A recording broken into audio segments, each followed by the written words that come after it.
Hi, I'm Joe from Garmin. Have you ever wondered if your exercise today really made you any fitter or faster?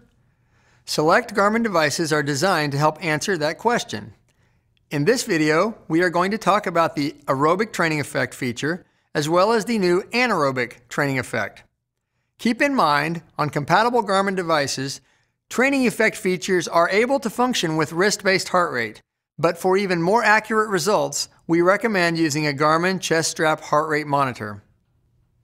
Just as it is for training load, Epoch is the cornerstone of the aerobic training effect feature.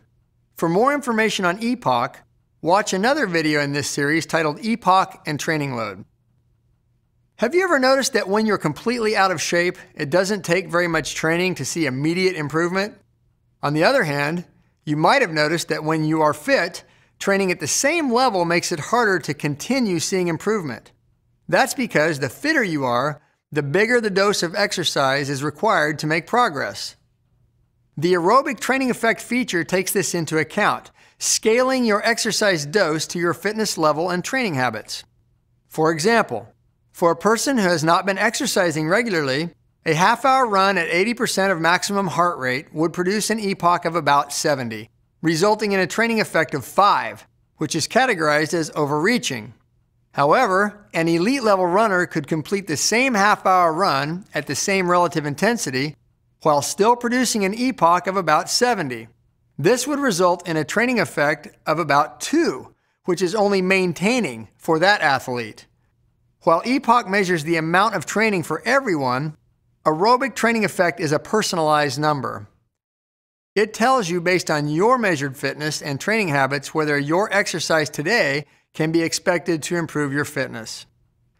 On compatible products, aerobic training effect is shown on the left side of the training effect screen. Values range from 0 to 5, with 0 being no effect and 5 is overreaching. You can also view this information on Garmin Connect, along with new graphs that display your training effect history.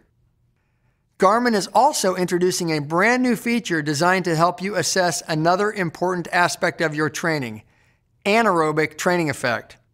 While Epoch is a convenient and scientifically valid way to measure exercise dose, the anaerobic training effect takes this one step further and determines that portion of Epoch resulting from when your anaerobic energy production systems are engaged. Look at this graph. In this example of high-intensity intervals, the total energy demand is represented by the green area. In the case of the last 3 intervals, the total energy needed is greater than what can be supplied by aerobic sources alone. Therefore, the striped area represents a measurement of the anaerobic work done. Anaerobic training effect does not stop at merely quantifying the benefit of your hard intervals. During your exercise, the nature of your workout is carefully analyzed for the number and intensity of its intervals. That way, you can be given even more detailed feedback. For example, if you have an overall low training effect, but a few very fast intervals are detected, your anaerobic training effect may be 2 and will be accompanied by a message on Garmin Connect.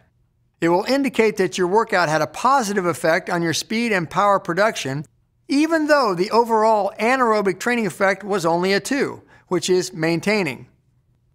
A proper training plan should include easy days of low training effect as well as hard days with higher training effect values. With the aerobic and anaerobic training effect features from Garmin, you'll get more insight than ever into the day-to-day impact of your workouts. It's just one more tool Garmin provides to help you be a fitter and faster you. For more information on the new training features being introduced, watch the other videos in this series.